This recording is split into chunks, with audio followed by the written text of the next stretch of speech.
Pues, ¿cómo ves, Jess? Este concepto de el acto deliberado de finalizar la propia vida. Y pues el día de hoy yo te digo que podamos cuestionarnos desde la situación de cuál vida podríamos concebirlo desde esta escucha, desde el psicoanálisis, pues cuál vida y cómo que un acto deliberado. ¿Deliberado cómo?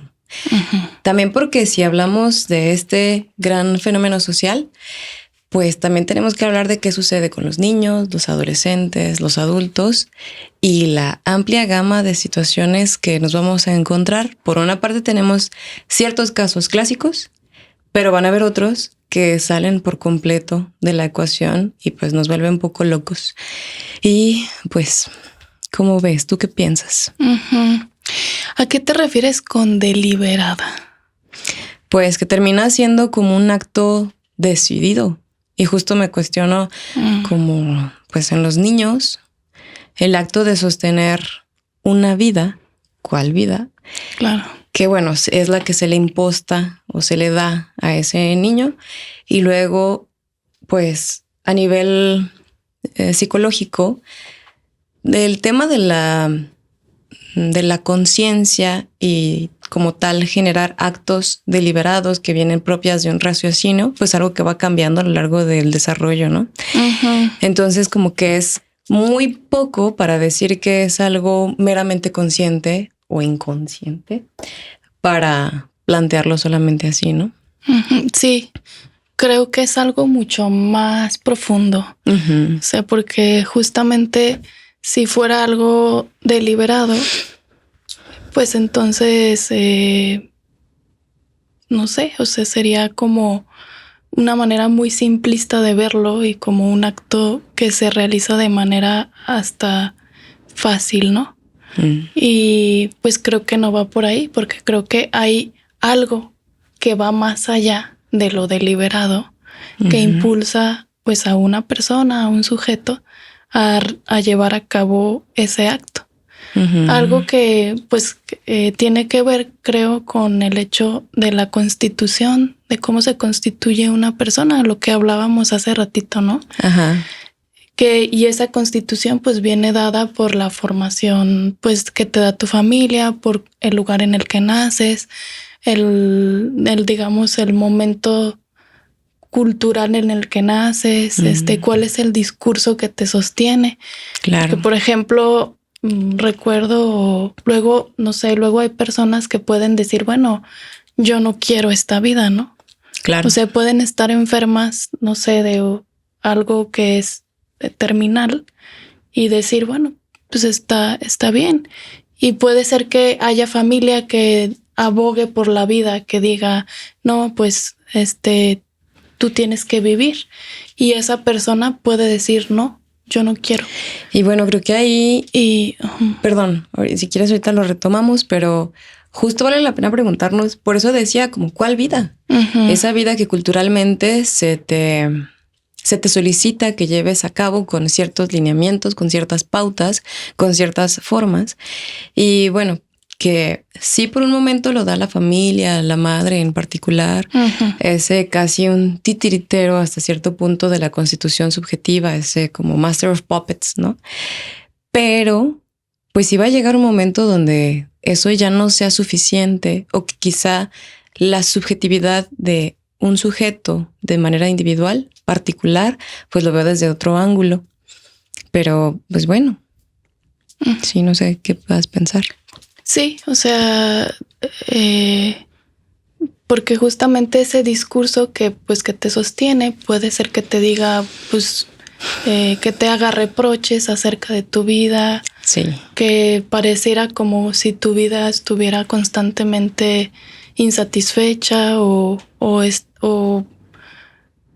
causas insatisfacciones para los otros, ¿no? O sientes que causas esa insatisfacción y dices, bueno, pues, ¿qué hago aquí? Como, claro, ¿para qué quiero esta vida? Y de alguna manera, si está eso en la persona, pues es válido también decirle, pues ok, o sea, no, digamos, no tienes tampoco por qué quererla, ¿no? Ajá, digamos, de esa manera. Claro, y creo que todo este proceso y el por qué estamos acá platicándolo es porque justo al momento de darle una escucha, y pues de preferencia una escucha terapéutica, profesional, pero también hay ciertas personas que tienen otro ángulo de escucha en la vida, en la forma, porque bueno, hablar del acto deliberado, supuesto, de finalización de la propia vida, como se dijo que se tenía que vivir, con ese imperativo que se le haya dado y que cada persona haya entendido, pues también va a tener un ángulo interesante al momento de decir, bueno, pero es que alguien diga, ¿y qué pasa si pudieran existir otras formas de que esa vida que tú estás ocupando en esta realidad pudiera tener otro ángulo, otra forma de ser vivida? Exacto. Como con otra máscara, como con otra manera que vaya más allá de solo lo que se te está demandando o solicitando. Ajá. Ese ya sería hacer como una especie de transformación, ¿no? Sí. Pero digamos, aquí estamos, bueno, podemos también hablar de eso, pero estamos justamente abordando este acto de quitarse la vida. Sí. Y que bueno, muchas veces a lo mejor el sujeto pues no busca desaparecer ante los otros, sino más bien aparecer desde la ausencia, ¿no? Ay. O sea, sí. Qué fuerte. O sea, y es que aparte termina siendo un tema entre la paradoja de las presencias y las ausencias de la propia vida. Y que parece ser que pueden haber varias maneras de entenderlo. Bueno, quizá el ejemplo clásico que mencionaba hace ratito, pues podría ser el tema de mencionar, pues es que esta persona tiene ciertos fallos cognitivos que le hace pensar que las cosas están de determinada forma, o que tiene un cuadro de depresión, o que tiene un cuadro de drogadicción, incluso de ansiedad. Ese que sería un poco el ejemplo clásico que terminaría orillando a una persona hacia este acto de como querer, que es que eso que pongo entre comillas es para decir hay que cuestionar ese querer, hay que cuestionar esa vida, pero pues de ese querer finalizar con lo que está viviendo y cómo lo está sintiendo. Pero entonces si nos vamos más allá entre esta situación de cuestionamiento y esa transformación, pues aparece lo que de repente es el tormentoso deseo de qué vida y qué impulsa hacia querer buscarlo o no buscarlo, esa posibilidad de ir más allá. E incluso yo me pongo a pensar constantemente en qué pasa con esas personas que, pues teóricamente, están haciendo cosas ya de por sí que apelan hacia su propia vida a través de la sublimación, ¿no? Como los artistas, pero tenemos un montón de ejemplos de artistas que al contrario, justo han hecho esa forma muy al estilo Schopenhauer de decir, no, pues mi manera de vivir la vida, mi manera tendría que tener con esta intervención de finalizar mi propia vida. Pero entonces, ¿qué podrías decir? Ajá. Justamente como que ahí se detienen dos momentos, ¿no? Ajá. Como que dices, bueno, o sigo sosteniendo la vida o no. Que digamos que ese mismo impulso da para los dos lados. Por eso podríamos decir que, por ejemplo, la vida, pues justamente está sostenida por la muerte y creo que viceversa. Claro. Este es un punto de vista, ¿no? O sea, Sí. Pero digamos que... Muy al estilo de Freud. Que, por ejemplo, Sí. puede haber una vida, pero puede haber muchas muertes en esa vida. Simbólicas. Muertes simbólicas, sí. Ujú. O sea, digamos, dejas Sí. una etapa, dejas cierto vínculo, etcétera. Sí, la infancia, la adolescencia, Ujú. momentos, formas de estar en el mundo y de convivir con otros. Y eso terminan siendo pequeñas. Para Hegel me fascina esa metáfora de la que se toma para decir, pues, una planta, la semilla muere para pasar a ser una plantita y luego para que pase a ser una flor, pues también algo de ese proceso necesita transformarse y como que no hay transformación sin la posibilidad de decir hasta aquí va a quedarse este proceso, fui de esta otra forma en esa etapa de mi vida que ya no soy ahora, que no me identifica, como la infancia, la adolescencia, la primera etapa de la adultez joven, ¿no? También. Que pues justo también ahí como que de pronto como que a los adultos se entiende como que no, pues ya pasó la etapa vulnerable. Aunque pues claro que no. Pero justo hace rato estaba escuchando por ahí en algún espacio el tema de desarrollar más caras o otras caras, más que un montón de caras. Y esto no nos referimos como a las personalidades, sino a esas facetas que se tiene a lo largo de la historia, de la vida, y pues que no es lo mismo desempeñarse con los amigos, que en el trabajo, que con la propia madre, con la propia familia, que en el resto del mundo, que si se tiene aparte otros hobbies al estilo de, pues si se es artista o si se es otro tipo de dimensiones, pues iría como agregarle eso, dimensiones, hasta planos paralelos, me gusta entenderlo a mí, pero pues de pronto termina siendo una complicación, ¿no? Sí. Muy importante. Sí, y está muy bonito cómo lo platicas, porque justamente es como si dijéramos, hay otras cosas que se pueden hacer. O sea, no nada más es ensimismarse quizás en los pensamientos o en las sensaciones de pues de tristeza, sino que la vida pues más bien hay que apostarle por sostenerla.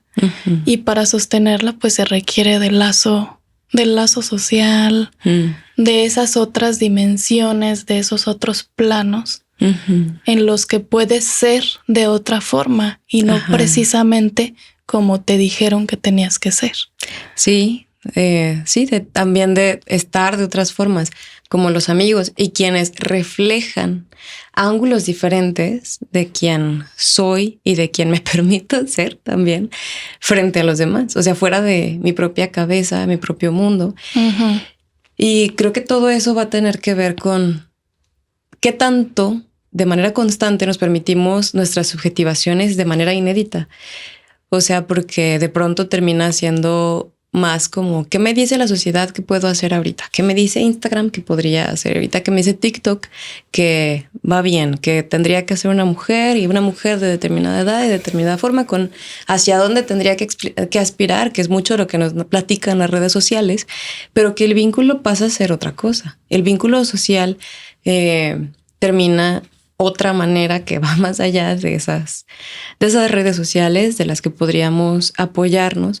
Y pues termina siendo, bueno, yo podría pensar, por ejemplo, en casos que a lo mejor a mí me impactaron, además de personas que compartí en mi historia y que su vida tuvo ese final tan inesperado para los que estábamos alrededor y pues obviamente nos dolió, pero pues justo en artistas.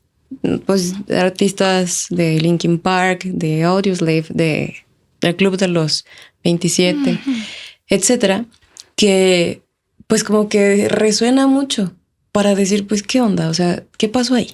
Sí, que no se supone que estaban, digamos, en un proyecto creativo, en un proyecto sublimatorio, que eso es lo que ayuda o impulsa la vida, que se pueda hacer de otra forma. Sí.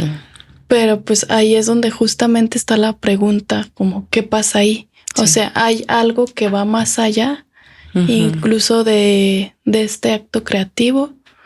¿O simplemente pudo más el peso de la demanda? Ajá. Sí. Y que a veces no solo es una cosa, o sea, como un solo acto sublimatorio. Eso también puede ser un tema complejo. Por acá en otro momento platicamos acerca de qué impulsaba a los artistas y a la creación y qué tanto los volvía así como muy felices, cuando a veces situaciones de emociones muy fuertes, muy duras, muy densas, pesadas, terminan siendo lo que impulsa a los artistas, pero a veces también es que a través del acompañamiento, ya sean de lazos sociales o de herramientas terapéuticas, decir es que no sé, a lo mejor bailar no es la única forma en la que se puede sublimar, o cantar no es la única forma en la que se puede sublimar, o incluso si ya se es un gran artista, quizá el estar al ojo público quizá no es la única forma de sublimarse en determinado momento de tu historia. Y hasta eso, como hacer ciertas marquitas, ¿no? Y eso termina siendo un tema muy interesante también, el tema de las marcas. Cómo de pronto, sobre todo en la adolescencia, que se da mucho el cutting, pues ahí se necesitan operaciones subjetivas, simbólicas, de corte, para decir, a ver, no se puede resolver todo en esta vida a través de un solo momento, sino que la vida de tu deseo hacia donde quiera que se esté desenvolviendo en ese momento, vamos a ver si hay etapas, si hay momentos, si hay pasos, porque si no, pues termina siendo un caos, ¿no? Como que intentar, es que se ve como una demanda, como si un bebé tendría que correr antes de caminar o situaciones así, pues hay que decir, no. Ajá, es como decir, como hay que separarse un poquito de eso, digamos, en esos efectos de los cortes que se hacen. Ajá. Pues justamente es como un pedido de algo quiero separar, algo quiero hacer así como a un ladito, sí, que no sea como un exceso de carga. Exacto. Para la propia vida, ¿no? Sino que hay que irlo como liberando. Exacto. Ajá. Y luego de pronto también hay mucho tema en ese tipo de actos de escucha, sobre todo porque al entrevistar a ciertas personas en momentos complejos para su vida, pues es el tema de, pues es que en sí no es como que quiera terminar el todo, pero lo que sí quiero que se termine es que ya empiecen a escucharme, o sea, que deje de haber tanta apatía ante esto que estoy viviendo y empiece a haber una escucha diferente. Y en este punto, como que muy en la adolescencia es un proceso bastante interesante sobre todo cuando se trabaja con los padres, de bueno, a ver, es que hablar con alguien, hablar con un niño no es, bueno, es el mentado hablar, ¿no? No es nada más hablar porque sí, sino cuando se está hablando, pues no se está escuchando. O sea, por casi por una forma muy básica y muy absurda de entenderlo. Pero pues que de repente es hablar con un niño y a ver, te escucho.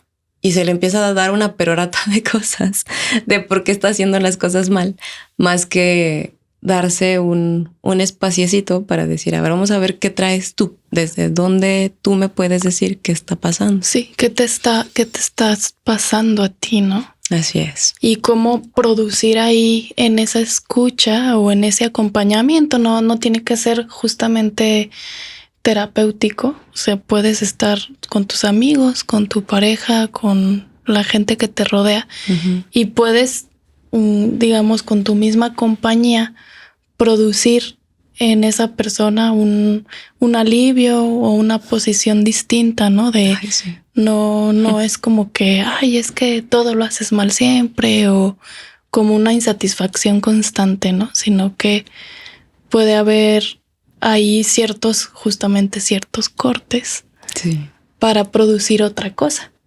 Ajá. Que creo que también es parte del objetivo de poder venir a hablar aquí de esto, ¿no? Como no quedarse en el aspecto de la muerte, sino cómo ir más allá con esa vida y no un más allá de quedar en la destrucción, sino más allá en una transformación, Sí. en algo que alivie, algo que calme, que luego muchas veces pues puede ser el amor, pero pues ya ahí ya entraríamos en otro tema. En otro tema que quizá nos demos a la tarea de estarlo platicando.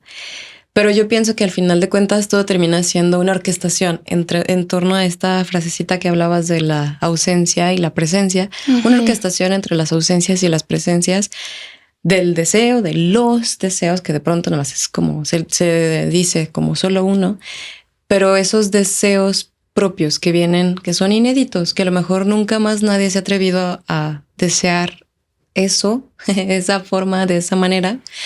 Y pues el punto es ver hacia dónde se puede ir tejiendo con ese deseo. Ajá. Y pues entre presencias y ausencias. En resumen es como decir, no quiero esta vida de esta forma. Ajá, sí, ay, sí, qué bonito. No quiero esta vida de esta forma, la quiero de otra. Puede haber mucha gente que se detenga ahí y diga, mejor me muero, pero lo inédito aquí sería darle la vuelta y decirle, ok. Entonces, ¿de cuál? ¿De cuál manera la quieres? Porque hay mil otras maneras de hacer algo con eso. Sí, ¿cómo la quieres vivir? ¿Cómo la quieres transformar? Sí, esa es una pregunta hermosa en este cuestionamiento entre la vida y la muerte, pero pues hay que seguir en este ejercicio de un esfuerzo casi que terco de sostener la vida de los propios deseos hasta los últimos días. Hasta que el cuerpo se desgaste. Digo, no el cuerpo, perdón, el organismo. El organismo. Hasta que el organismo se desgaste. Sí, pues un gusto nuevamente platicar acá contigo, Jess, de este tema tan polémico y tan horrible. Claro, acá le quisimos dar otro ángulo a esta escucha, pero pues termina siendo una situación terrible y de la cual pues también termina siendo un tabú, un tema muy pesado que quizá habrán otras personas que nos llegan acerca de la libertad de ese acto deliberado y pues hay demasiadas maneras de entenderlo. Y pues aquí nada más es plantear algunos cuestionamientos que nos vamos haciendo nosotras. Si nos gustaría escuchar sus otras opiniones quizá al respecto, porque es un tema muy extenso. Pero qué bonito platicar el día de hoy acá contigo, Jess. Igualmente, yo sé. Sí. Muchas gracias. Y pues ahí déjenos sus comentarios. Ay, esto fue Vitamina Psicoanalítica.